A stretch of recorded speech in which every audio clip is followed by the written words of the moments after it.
So Antony will be a Man United player. After a summer of speculation and chasing the Brazilian winger, United have confirmed that they've got an agreement with Ajax.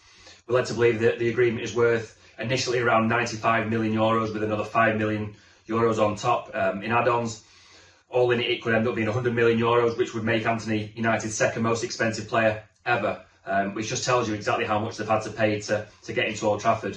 It's a really interesting deal in that United have chased him all summer. They were told initially by Ajax that it was going to take around €80 million to sign him. United at that point said that they weren't really interested, that they were going to look elsewhere. And they did. They looked at players like Christian Pulisic at Chelsea, Cody Gakpo at PSV Eindhoven, Marcus Thuram at Borussia Mönchengladbach. But eventually have gone back to Ajax with an improved offer for Antony, and eventually have got the deal over the line. They initially bid around €80 million. That was rejected. They went back with another offer of around €90 million. Again, that was rejected. But crucially, United have stayed around the negotiating table. They've obviously got a good relationship with Ajax because of their dealings to get Erik ten Hag to the club in the summer. And eventually the two clubs have come to an agreement for around €100 million.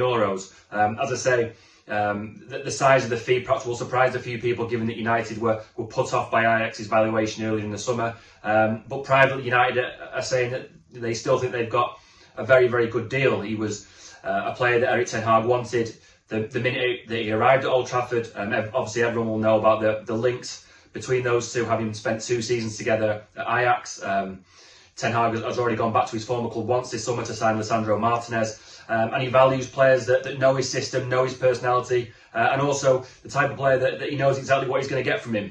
There aren't going to be any surprises. Ten Hag knows exactly what he's going to get from Antony, exactly what his positives are, what his negatives are, exactly what he's going to get from him on the pitch. And I think Ten Hag, given that he's starting a new job in a new league, will value that very highly.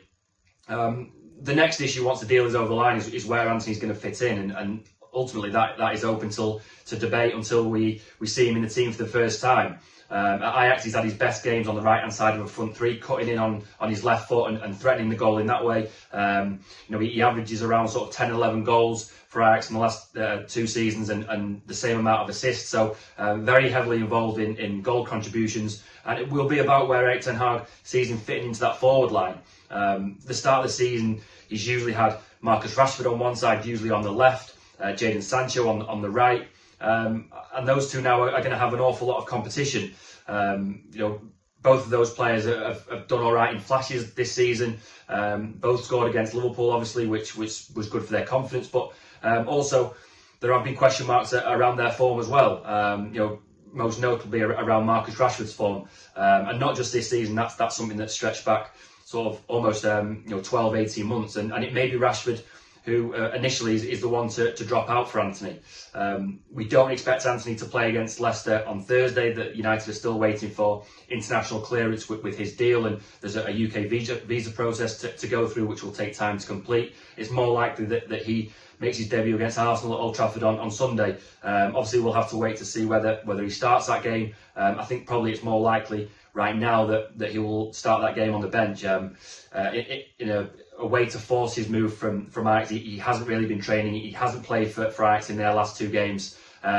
Essentially sort of went on strike to try and force the move to Old Trafford, and ultimately he's got his way.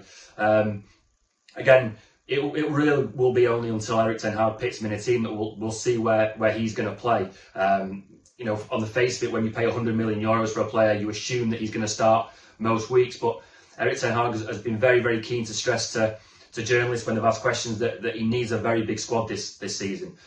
He usually likes to work with quite a tight squad and with quite a small group of players, but he admits that maybe he's going to need a bigger group this season.